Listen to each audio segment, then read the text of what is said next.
And I forgot to turn my mic.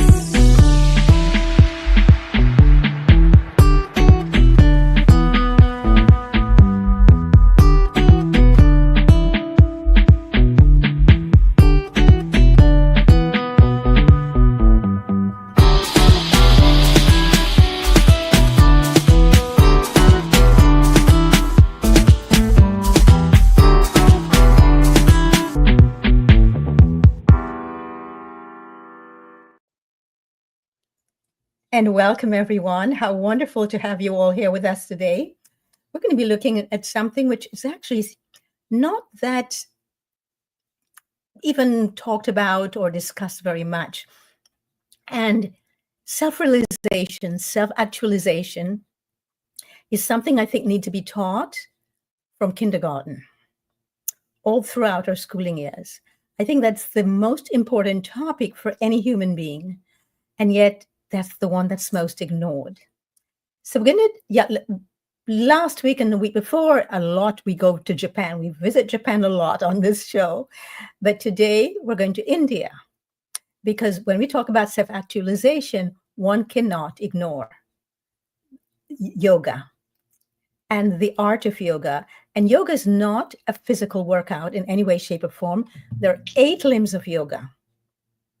8 limbs. And so we're looking at the philosophy of yoga today as we explore how to create a lifestyle and a life that explores self-actualization, self-realization, and also that is part of a beauty routine, because beauty comes from within.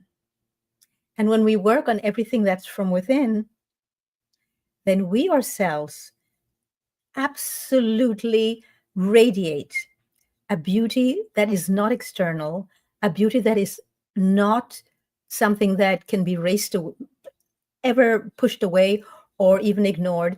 It comes from a place that stays with us even when the body leaves. So, having said that, let me go to our host or co-host today, Lisa. I know this is a theme, beauty, that would really be right up your alley. So let's go. What would you like me to say about beauty? I agree with you that beauty is definitely an inside game. And it's interesting because before we had this conversation, I was sitting in a salon and it was a Louise Hay book, which was nice to find at a salon. And I opened it up and it was all about our thoughts and beauty, and how we're in an environment where, especially as girls, there's, I believe, more of an emphasis on being aesthetically pleasing, being beautiful, that you're conditioned to kind of respond to early on. There's messaging around it. There's products that make money off that. There's plastic surgeons that make money off that. And I think when you realize that, we are all so beautiful in our own way, and you expand your perception of what beauty is, it can be a very transformative experience. But that really does come from the inside. Yes, and it's wonderful that you spoke about something that I forgot even, and I never took that in consideration. There's a whole medical industry, plastic surgery, that is actually centered around this. And it's interesting because the beauty that they actually help to carve is all external. And there's nothing about going internally and connecting with the seat of the person, the real seat of the person. So today we're trusting that this will really help a lot of people who definitely feel confused and maybe even alarmed at the fact that beauty has actually become something that needs to be sought rather than developed from within. So, Herb, how do you feel about this, and what for you are your own parameters for beauty? Very much aligned with what Lisa beautifully shared. Beauty comes from within. It's what's inside that counts, and it's a reflection of yourself. If you feel and experience beauty, you accept yourself, you see it everywhere else, like my eyes were switched off growing up. Like Lisa mentioned, we're conditioned and programmed by society, celebrities to uphold a certain image. Our perception of life and reality gets distorted. When I found myself in the place where I healed, I just noticed more beauty around me in the simplest of things. And yeah, it's really not so much other people are beautiful. Everyone is beautiful, but it's really something that comes from inner. So it's a realization that one goes through. And it's with me, it's always going to be fruit related. It's like fruit. I come buy fruit. Sometimes it doesn't look very nice on the outside, and people will like overlook it and think, well, I'm not going to, have that. It doesn't look very nice. But inside, when you taste it and eat it, it tastes absolutely amazing. And there's some fruits that are grown to look really good, aesthetically pleasing, yet inside it's tasteless. So that's my input on that. And Herb, when we look at you right now, all I see is beauty. I see beauty everywhere. You are now at the epitome of beauty today. This is perfection. Nice, And nice. and how absolutely wonderful that you are also wearing it as well. Yeah, I'm living So, it. so this is actually the most amazing image for beauty that we're looking at right now, which Oh, shows us that my own celebrities, the only celebrities I have in my life, well, I have two more, are right behind you. The mm, fruits and the people who mm, grow them. the And heroes. also, yes. So, and the other celebrities I have are actually birds, of which I also include butterflies, who help to pollinate this, and of course, bees help to pollinate this, and trees. Those are my celebrities in life. So now let's go to Pete. Pete, what about you? What is your interpretation for you in your own life of beauty? Mm. I mean, we're so conditioned in many ways. So, in terms of peeling away the veil, after veil after veil after veil, going through door after door after door, you realize if you don't start, say, breaking some of that illusion or them programs, you would just live in a certain reality that's been, I'm going to say, spoon-fed, or that is just there, that majority of the people believe is true. So the more I've learned to let's just say, parent myself, my inner child, it's like, and seeing the beauty in me, but not just seeing it, feeling it, integrating it, the child, the innocence. And so I can see it in everyone, even if they're not portraying it. I can see it. If you see it in every being of yourself, or you're on that path, then you just see it in everyone, and you see we are all one. You see the plants, you see the sky, everything you see is one. So, and it's not an intellectual thing. Intellectually, I would have known some of this stuff in groups when I was 17, 18, 19, and then revisited it. So it becomes an intellectual thing, but that's just say the mind concept. Have we really digested it? It's just like chewing your food too fast food, blah, blah, blah, blah, blah, blah. And it's not just took your time. It's not made with love. So, and then we get the best. That's the best love our parents can do, generally, not all of them. And they've been for generations, have a concept. So I would say for me, and I see many people around me, left to really work it out, but we could feel we are in beauty, in the definition of love, is so distorted. So my journey has really been getting rid of so much nonsense to have a concept of the realization of who am I, what am I? But then I don't really need to know neither. That's the thing about Western, I'm going to say, philosophy, or Western kind of academic, sort of studies, and many people, many books, many, I'm going to say, people who probably haven't done the journey, just reiterating. So then you can tell who has done the journey and who hasn't. And the most quiet is just the the gardener, sometimes the essence that's coming off, it's just the person zenning in, doing his thing every day. So the beauty comes from it within, and it is what it is. I see it's a shame that we make up media, pops, music, peer pressure, the schooling. It's just another institutionalization that kind of brings all that upon you. Otherwise, if you don't kind of join them, you can't. It's hard to beat them if you're in that realm. So we can't. We're sort of a bit like anyway. We're a bit like in a realm that's very contaminated and very distorted. So educating our young. It'd be beautiful if there's more schools that, if you're going to put your children in school, that they have this awareness of a self-realization. But first and foremost, it's the parents. We can stick them in there, and the parents haven't got that awareness. So they come back, and there's just this mixed ideas.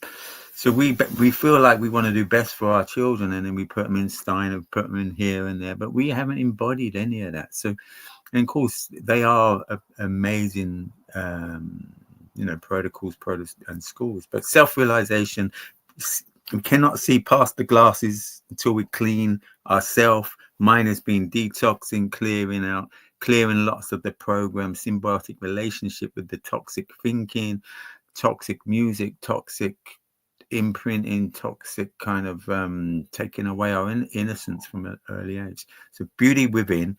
Otherwise, all we're seeing is our programmed from our parents, and so we are never. I'm going to say never have a self-realization awareness until we clear a lot of them imprints, shock, trauma, etc.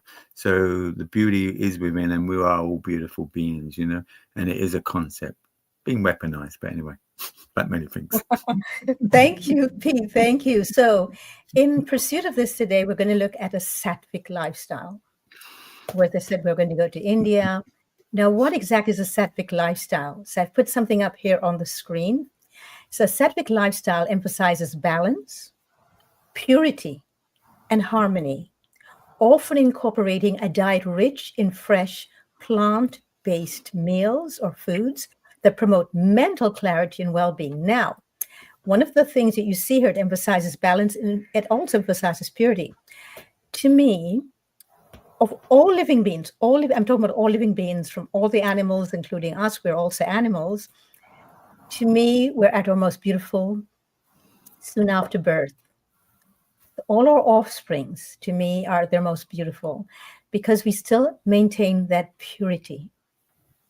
The balance between earth and heaven rests in us at the same time.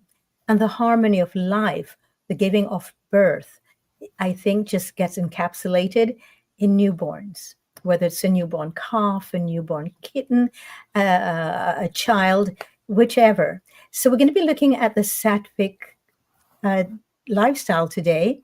And this comes from yoga. As I said, there are 8 limbs to yoga. It's not something you practice and you get outfits for. It's actually a philosophy and a lifestyle. So in yoga, all matter arises from the fundamental substance of the universe, which is called prakriti. And the 3 primary qualities, which are called gunas, that create the essential aspects of all of nature, which are energy, matter, and consciousness. So we all came in blessed with energy, with matter. We took on matter in order to be in this dense dimension, and we brought in our own consciousness as well. So these 3 qualities they're called gunas are tamas, which is darkness. We need darkness. Rajas, activity, and sattva, which is beingness. So all the 3 gunas of qualities are always present in all beings. Now, they're usually fluctuating and varying in their relative amounts, and the balance of the 3 gunas is vital for health and well-being. And this is the root cause of almost all mental illness, emotional sickness, and also physical sickness as well. is that there's no balance between the three gunas. So in order to really have a look at this, what I would like to do is look at it not from a so-called Western perspective, but from the true perspective of someone in India who teaches this. Have you ever thought that why do you get so entangled in your emotions? At times you're very happy, at times you're very hyper, and at times you just want to leave everything. Let's understand today how the three gunas work.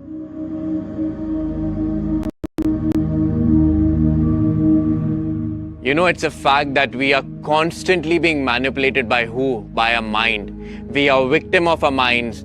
And I'm sure that everyone has gone through it. At times you are very happy, at times you are very sad, at times you feel very energetic, and at times you are very, very lethargic. In modern terms, we call it mood swings, we call it mood pangs, but in reality, this is the work of gunas. Thousands of years ago, our rishis have given us detailed understanding of how the monkey mind works and what are the attributes of the mind that makes us so indecisive, yet so calm, and yet so lethargy at times. Let's understand in Sanatan Dharma what texts are referred, what are the three gunas, and how to control this monkey mind. The rishis in the Ved, Upanishad, Bhagavad Gita, Tantra Shastras all have made it very clear that if we have taken a human body, we have the mind, and constantly the mind has been operated by the three gunas. Now gunas, if you take Sankhya Karika, it is known as qualities. Few texts also call it quantity, but these gunas are not material in nature. They work at a psychological level and they bind us into duality. In order to go beyond duality, we have to work on our gunas and try to understand what is our true behavior. At the moment, we are constantly dominated by the three gunas and we start blaming Mother Nature, our parents, our family, our neighbors. But in reality, the problem is within you, and that is the mind. So let's understand what are the three gunas. If you take the Bhagavad Gita, if you start reading Tantra, even if you take Vedanta, the three gunas will come up. It is the platform to understand the text in Sanatan Dharma. The three gunas are Sattva, Raja and Tama. And in every individual or even an object, whatever material that we see is binded together by the properties of three gunas. In reality, all the three gunas are constantly working on you, and that is the reason you're operative in this reality. At times one guna is high, at times other guna is high, but we as humans have this great possibility that we can go beyond the three gunas, and that is a state of enlightenment and knowledge. Let's start by understanding what Sattva is. According to modern science, Sattva means harmony. It is a state of mind where you are in harmony. You are happy, you are receptive, you are ready to face the world, and you're ready to take challenges. That is Sattva. At the same time, they have also mentioned Rajas. Rajas is something where you are in activity. When the ego is going high, there is constant movement. At times, have you seen people? They constantly move their leg. They are in Rajas. At the same time, when you're sitting steady, but the mind is constantly running, you are in Rajas.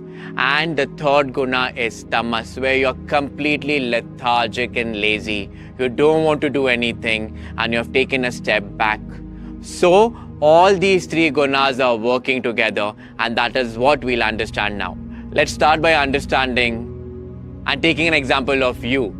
At times you're very, very happy. So what is happening? Sattva is dominant, but Rajas and Tamas is working at the same time. At the same time, when things don't go your way, the Rajas goes up and Sattva and Tamas is down. You become hyperactive and you get a lot of thoughts. And in the evening, when you're very, very tired, at the end of the day, the Tamas will go up and Sattva and Rajas will be down.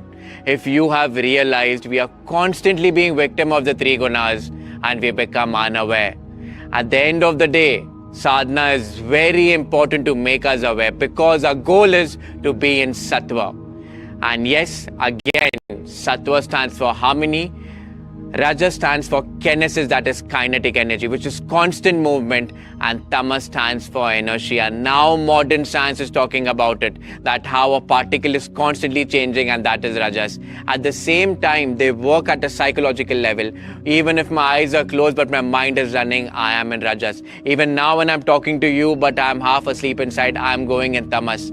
What is awareness? Awareness for beginners like us is to be aware that we have to be in sattva and be ready to work and move ahead in life.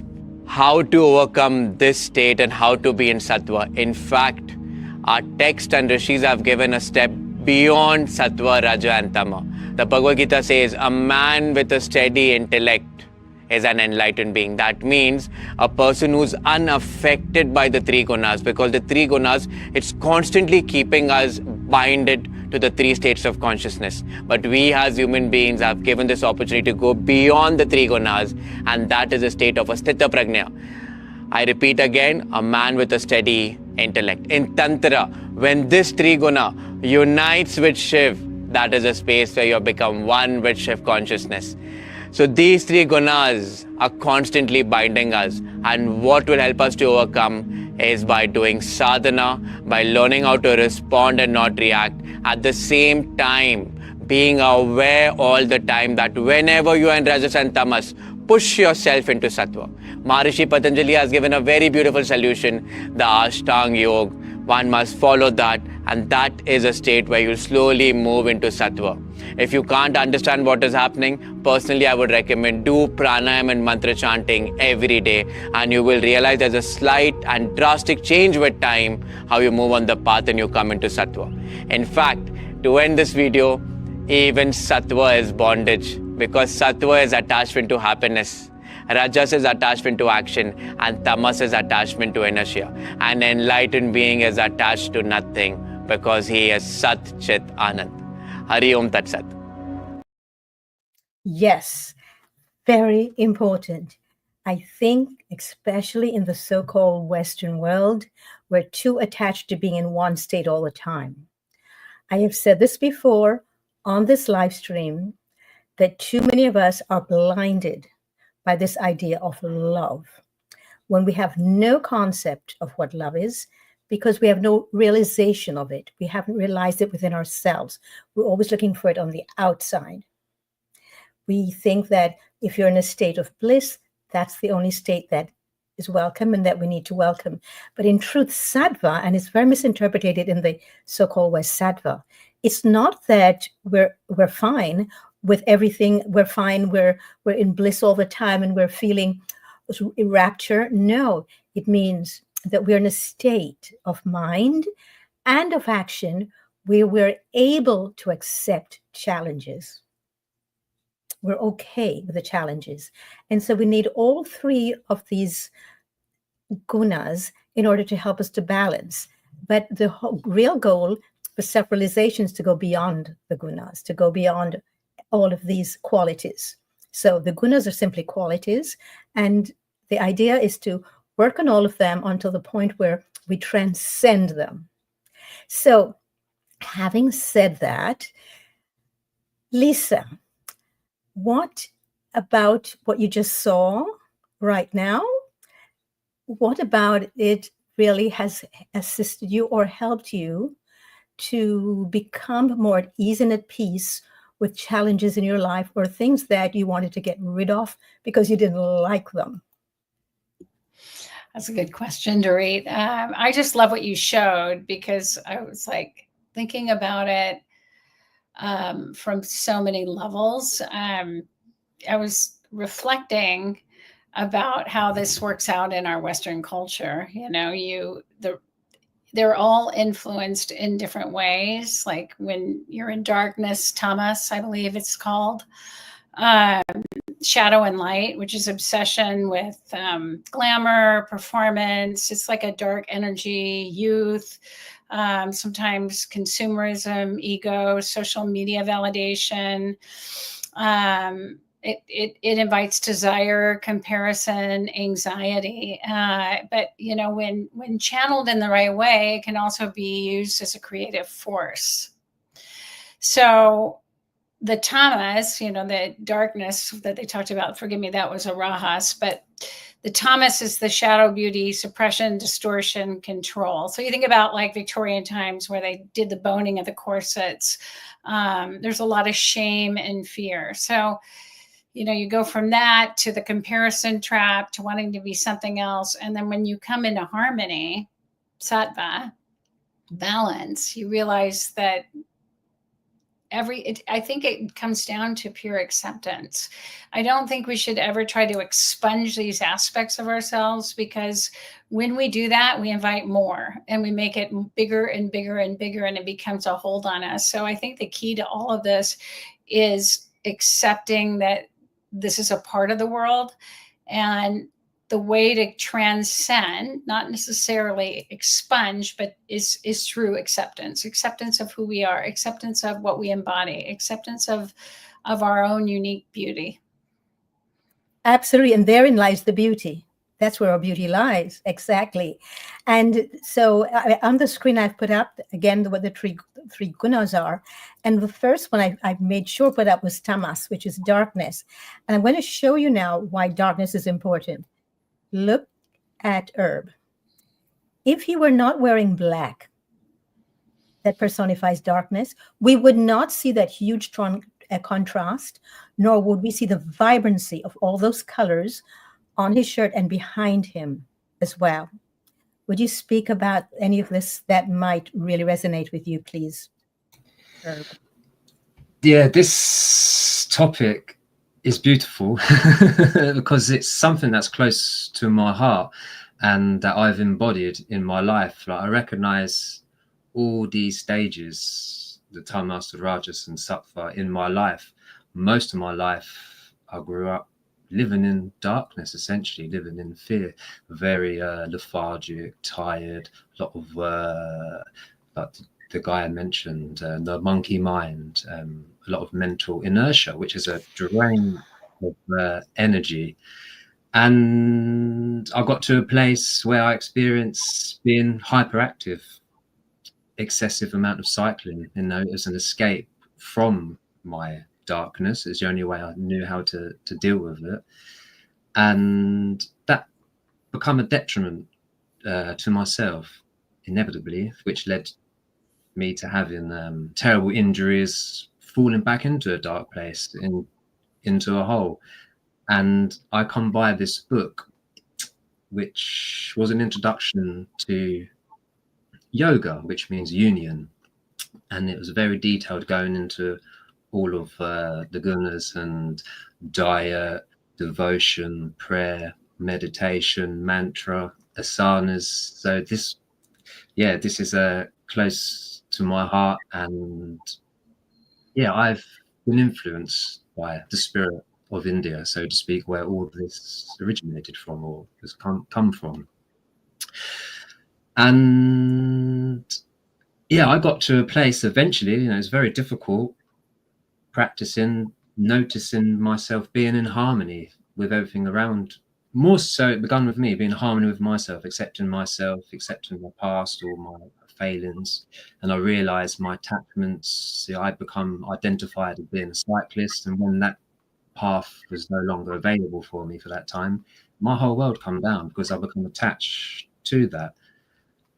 So yeah, I recognize a lot in my life, and the man beautifully mentioned, you know, we can get attached to being happy, and that is a detriment to ourselves. It sounds kind of paradoxical. Why would you not want to be happy all the time? But again, that can create more sadness and misery within us when things don't go to how we believe they should be. And it's not riding the waves of life, going through the flow of life, stepping back from a distance and observing everything from this place of consciousness and awareness, essentially, which this all leads to, because all these things that I see are on the periphery, and we can get caught up chasing all these different things that are going around on the periphery of doing acts of kindness, which is all nice and wonderful, doing a sadhana, things like this, but there comes a point where we miss the center,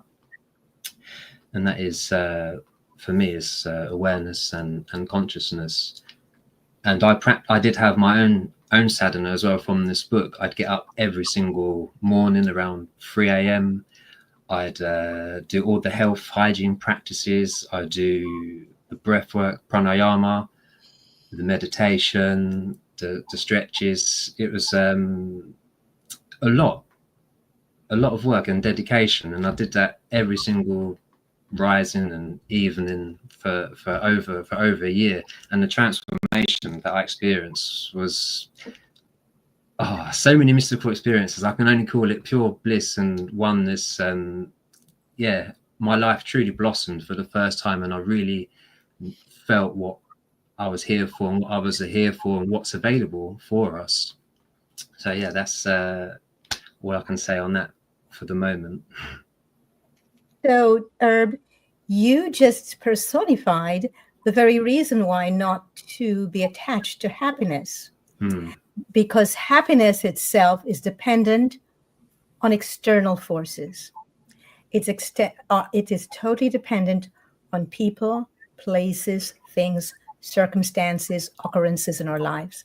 And so the only way to make sure that we have any kind of sattvic experience is to make sure that we also are active, which is what you did. You dedicated yourself to morning and evening rituals and all it sounds like all the limbs of yoga in exploring your own self and in taking care of your own inner being. And that is why you were able to let all that stuff go and not seek happiness anymore. That is absolutely wonderful, and I congratulate you. So, Pete, what do you feel and how do you feel about incorporating all these three gunas? Because I'm going to put this up on the screen too. All three gunas, these qualities, are always present in all beings, fluctuating and varying in their relative amounts.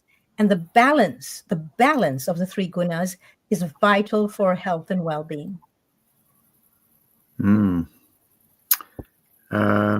So I think it's great. I know a little about yoga, and I recognize before I was 16, 17, I was very well connected. I would never have experienced or known that if I didn't have a kind of safe wake up call when I was 44, showing my tombstone, showing I'll be gone in the year.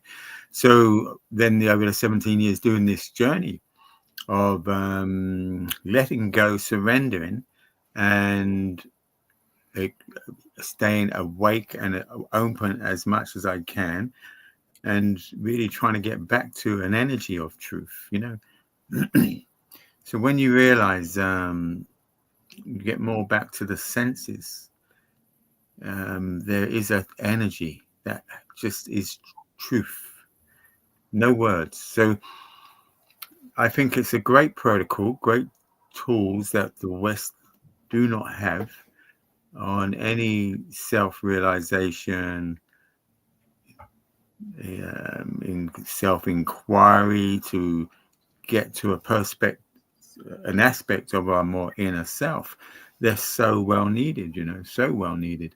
And when you mention, India, Japan, children are doing things from a very early age in relation to these disciplines and self-realizations. So we do lack that in the Western society, kindergarten and schools. I mean, as you mentioned earlier on, it would be really wise to implement some of these protocols, yoga, breath work, sitting silent. So it was great what Lisa said and Herb has said already. So yeah, I came across this practice called Jinshin Jiu-Jitsu, and I realized that was I'm going to say a lazy way of shifting of yoga, qigong. It was they call it the grandmother of acupuncture.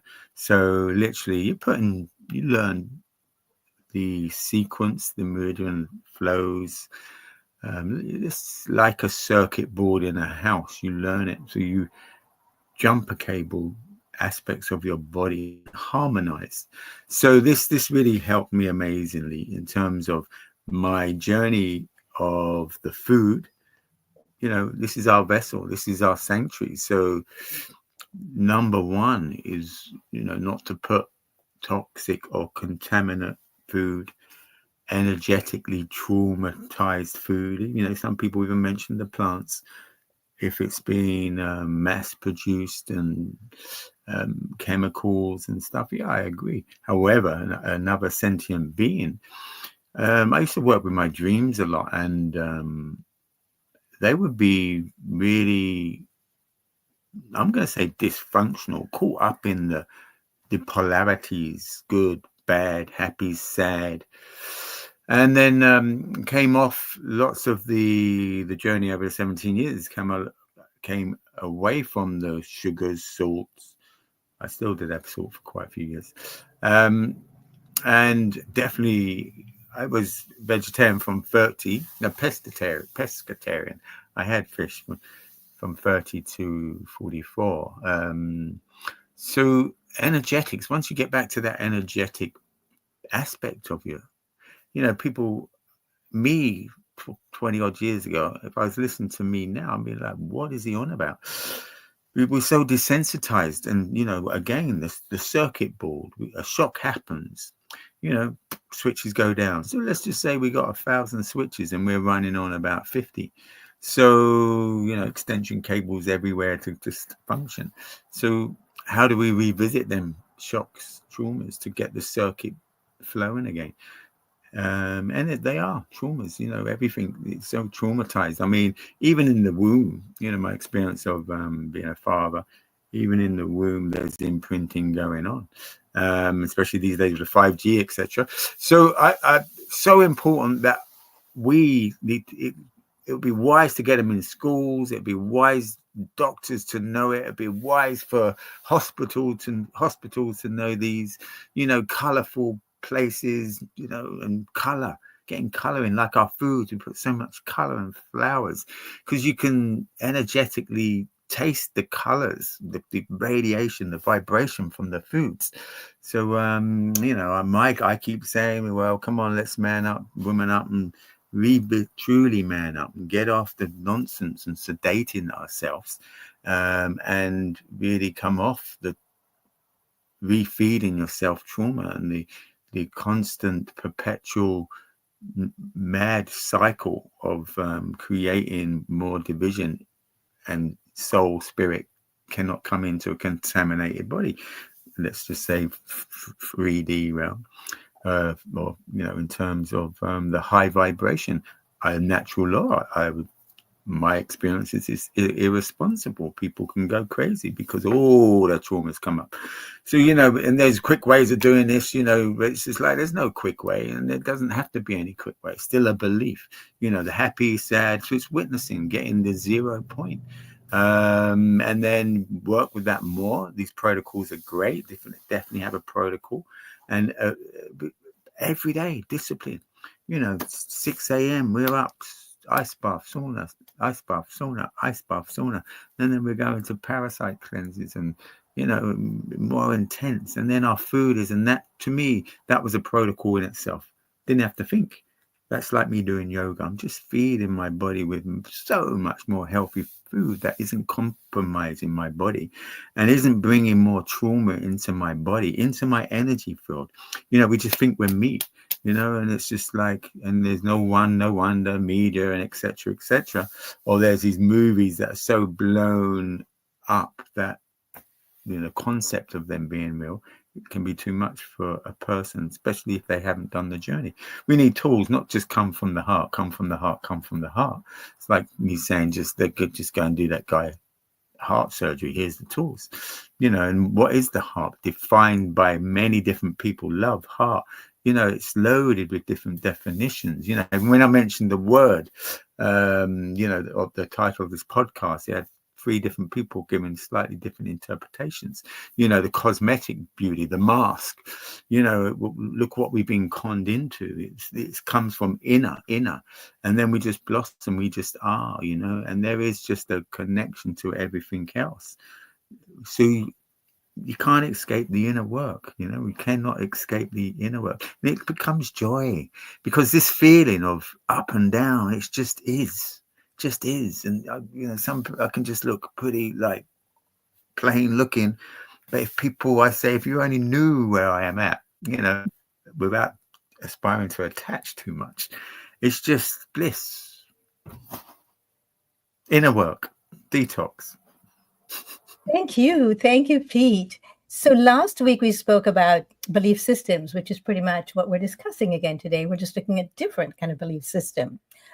One of my belief systems is that no one ought to enter and be able to work in the medical profession until they've spent time, and I mean a few years, in Japan, in India, at the Shaolin Temple in China, at sweat lodges within the First Peoples Nations of North America, and spend time in Mexico with some of the tribes in Mexico, especially the running tribe that lives still away from just about everyone. And actually, most of their diet is based on apricots, and they're a running tribe. They run every day. It's quite amazing. Young, there's no such thing as old. They just, it's live with nature and are part of nature. And I think only then can one then go to medical school, which needs to also be, the curriculum needs to be changed. And then, only then can one work in the medical field. So that is one of my belief systems. So I'm going to put something up on the screen right now. And this is how our diet affects our skin, because we're talking about beauty today. And to me, beauty means self-realization. So the factors that affect our skin, it's normal to see changes in our skin. But why? Because we all undergo oxidative stress to a lesser or a greater degree. What is oxidative stress? It has a role in skin sagging and making us look really dilapidated and down. And it's a process that happens when free radicals cause damage to our cells. Free radicals are natural products of human metabolism, excessive sun exposure, and lifestyle factors such as highly processed diet, alcohol intake, and smoking. None of these are necessary for human life. And when we insist on continuing with that, we end up getting inflammation. And I hear a lot of people in the medical field now, and this is the newest thing, inflammation is a cause of all issues. No, inflammation is not. We are. The inflammation is just a guiding tool to tell us, go back to self. Inflammation and increased inflammation in your body can have a very strong impact on your skin. A diet filled with processed foods may increase total body elimination, including the brain, by the way. Then there's the issue of dryness. Skin dryness happens when your cells are poorly hydrated. This causes skin cells to get smaller.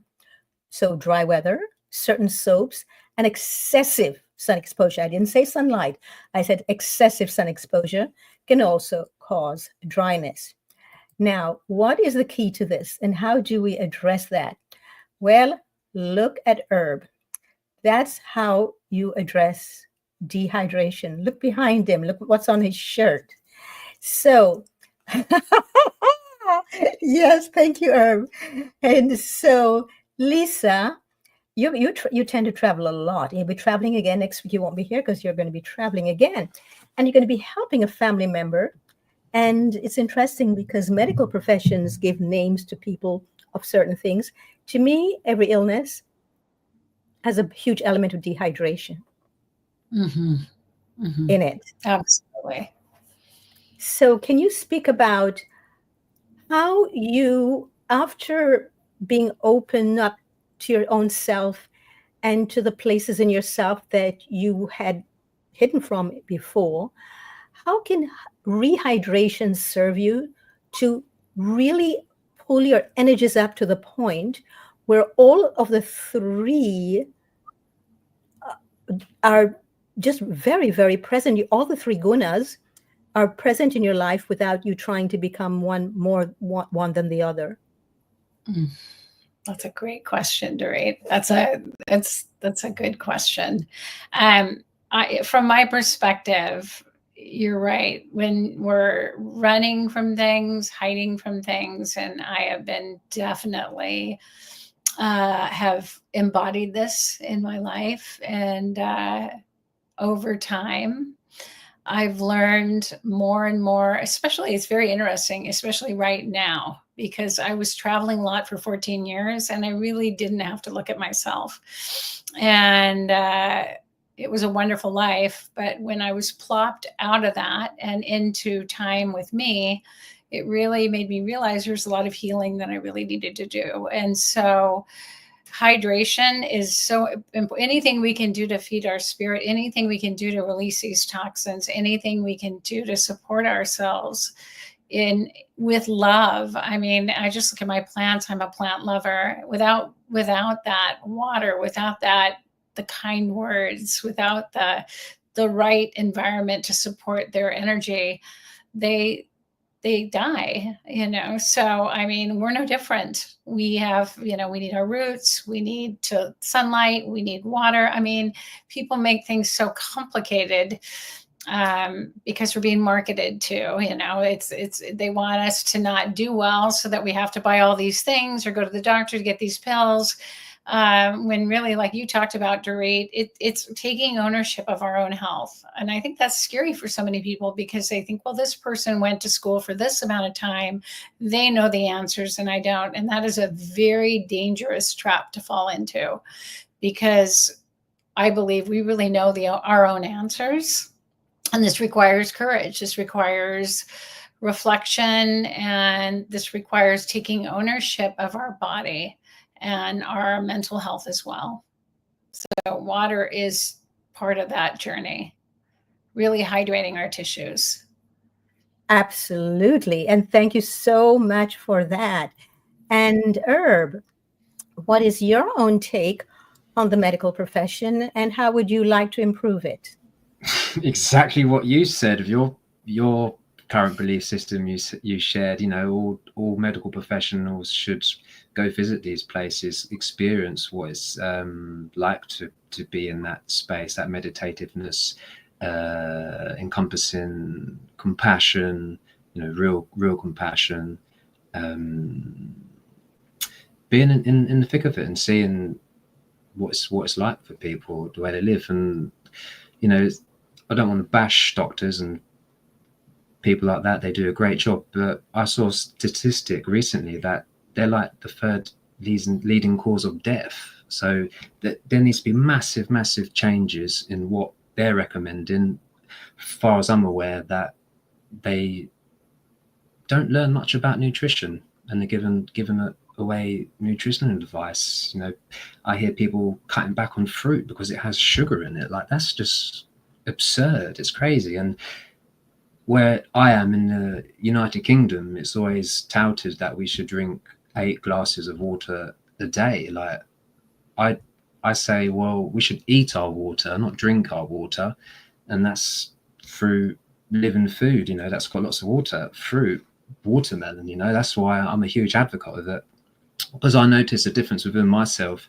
Food is very dehydrating, dried food, even food that's considered healthy, if it's whole grain, organic, it requires a huge amount of water for the body to process. It actually draws moisture away from our cells just to process and eliminate it. And we wonder why we have a headache or something like that, or we feel lethargic, tired and stiff, like Lisa mentioned. And people capitalize on this, giving us this product or giving us this program, all a distraction. And the answer's here right in front of us. It's eating healthy, eating what nature intended.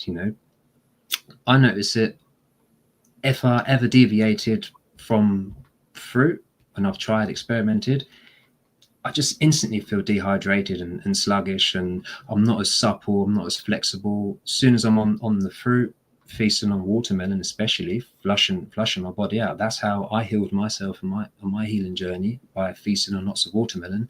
It was a light bulb effect. It's like a night and day difference. And ever since then, I don't consume salt as well either.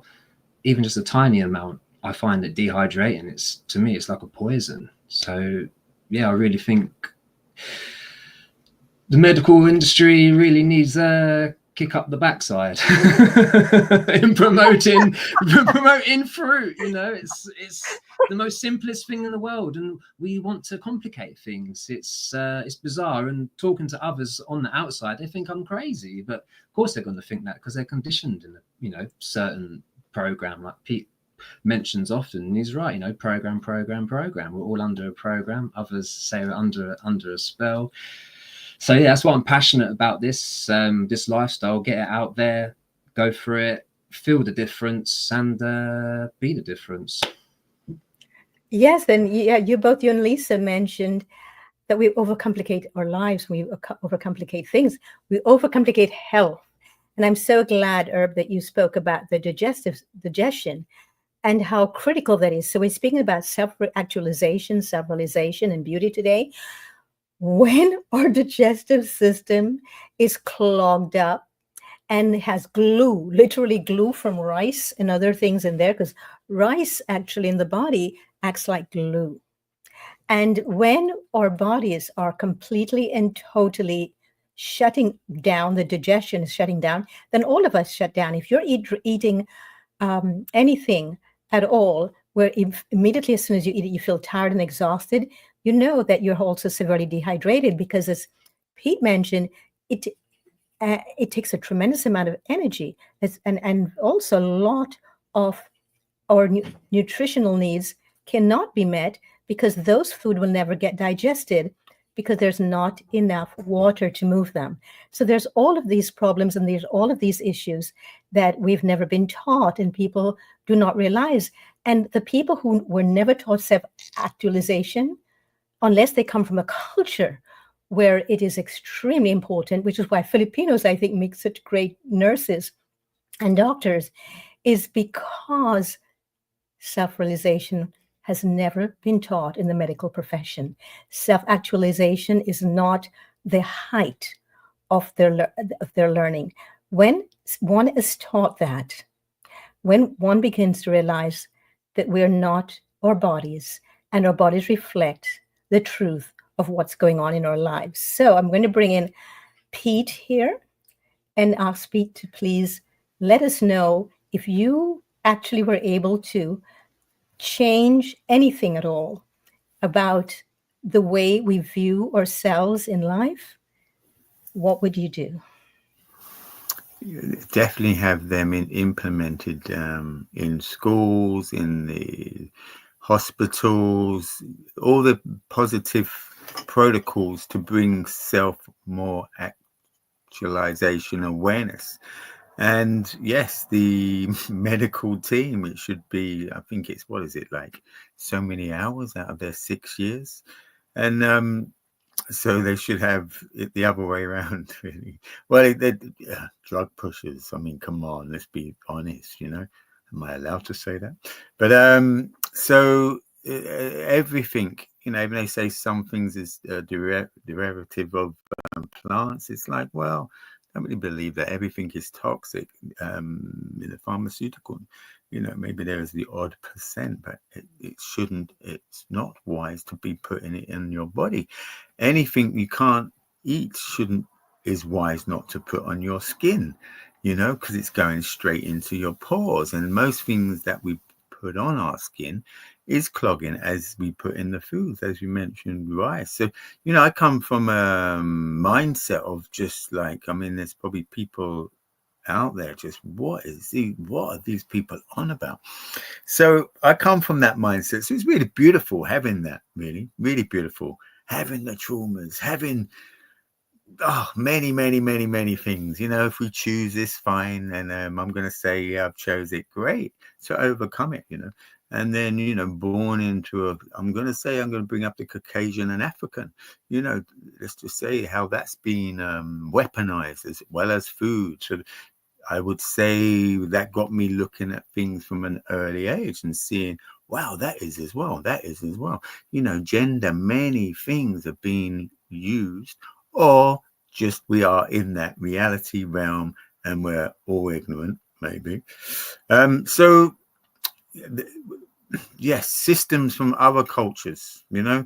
I mean, the food, the salt, you know, the samurai warriors back in the day, they would have a salt in their pouch. So if they got caught, they would have the salt, and it would be poison, and they'd die.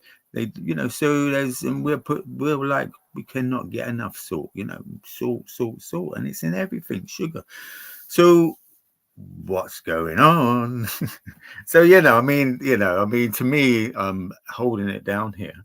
So it's ridiculous, and then from fully compromising myself, from being in that spellbounded scenario, and then realizing how we acquiesce and aid and abet in a sort of Stockholm syndrome scenario without even knowing, because we get browbeaten down and we're all confined to a line. And then, like as Herb says, and you have said, and we have said, many of us have said, we speak out, and then we're sort of ostracized, or we are really strange or dysfunctional, where we're just pointing out the fact that maybe it'd be good to question what you are doing. So I've been there full on. I say full on, but in terms of the over average toxins, 3 sugars in my teas, 4 teas a day, salt, couldn't get enough, tomato sauce, chips, batter, fish, so and then all the amalgams, 18 amalgams by the time I was 17. So that's up, second most toxic metal on the planet, mercury, and they put it in the mouth. I mean, I'm going to hold it down here. But anyway, so I don't really want them as my government or my council. I mean, what's coming out of Africa, Ibrahim Traore? I mean, someone like that, someone more closer to a humane person who is looking after, if we have that position, who really loves the people as himself, So, but I'm sure if all of us here now had our parents saying how beautiful we are, how much we love, but it's not just a mind thing, because the main thing, we have to get there, and then we don't even have to say it, So it emanates off us. So we have wise to do the work. So it's so nice to be in a certain situation through doing lots of protocols, not taking a tab, not doing this 20, 30 times, whatever it is, which I meet many people. I have conversations with them over the festivals, over the many years. And, the places I've been is just through breath work, didgeridoo, playing, drumming. I've gone to far out further places than them. I could, I just keep the phone line down, so protocols, more esoteric wisdom. Apparently couldn't even be a medic in the day if you didn't know astrology. There's so many things, and whoa, did I say astrology? There's all these things that we are we get triggered by because of all the imprinting, programming, movies, and Christianity, religions, different religions, and it's so spells. Come out the spell, everyone. Come on, let's break them spells. Get our ones out. Get our good ones out. Thank you. Thank you, Pete. So I'm just going to go over what we were talking about today. So why do we need these gunas, which are these qualities? So we need tamas to be grounded to the earth so that we can rest, sleep, and connect. We need rajas so we can be passionate and fired up about what we do. And we need sattvic lifestyle in order to experience calmness and peace and to realize ourselves. And the combination of all three that really bring us to self-realization. But to go into deeper levels of self-realization, one needs to actually transcend all these 3 gunas. So I would like each person here, each of our co-hosts, to say one sentence only before we leave today. Just one sentence, and a short one too, please. Lisa. I learned so much today from all of you, and I'm grateful to be a part of this experience. And I just have learned that it isn't just a simple thing. It's simple, but it's also complex on so many levels. It's really just cultivating our sense of self in whatever form or modality works best for you, and finding your own path and transcending. Thank you, Lisa. Herb? Yeah, I'm very, very grateful to be involved with this and with everyone. It's been wonderful. It's brought a lot of joy for me, so thank you. And yeah, my message is to eat eat lots more fruit. Don't be afraid. There's nothing to be afraid of. And yeah, wish everyone all the best. More fruit, more life, more blessings. Thank you, Herb. Pete? Yes, I can do nothing for you apart from work on myself. You can do nothing for me apart from work on yourself. Absolute perfection. Thank you for that. And I will leave you all with this quote from Shannon Adler.